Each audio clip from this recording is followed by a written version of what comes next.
नमस्कार बंधु आपण मानक आउ एक नुआ भिडियो स्वागत करुच्ची। आजिकार भिडियो आम जदि आपण मानकर एसबीआई रे बैंक अकाउंट अच्छी ताहले आपण माने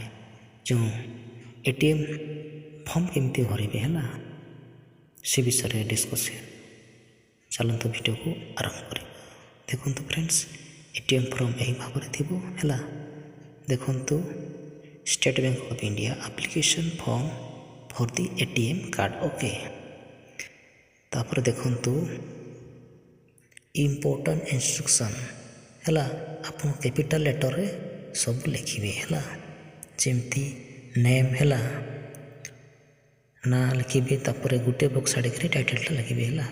मेल कि फीमेल सेटा मध्य आपन टिक करिवे है तापर एड्रेस फॉर करेस्पोंडेंस है तापर होम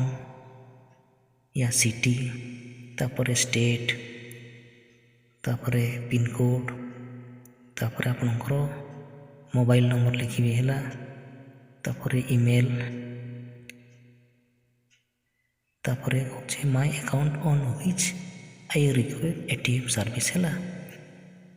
तो आपन कौन करेंगे प्राइमरी अकाउंट सेविंग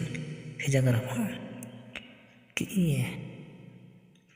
राइट चिन्ह देवे है तापर ब्रांच ना लिखिबे तापर सेविंग अकाउंट नंबर लिखिबे है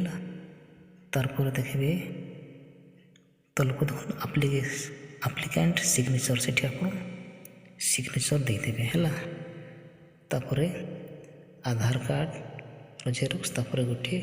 पासपोर्ट साइज फोटो अटैच करके बैंक को देदेवे है देलापर बैंक अधिकारी मान से एटीएम कार्ड को 15 दिन मध्य आपण पोस्टल द्वारा आसब है तो यहीपर भाव में आप एटीएम कार्ड फॉर्म भरी पारे।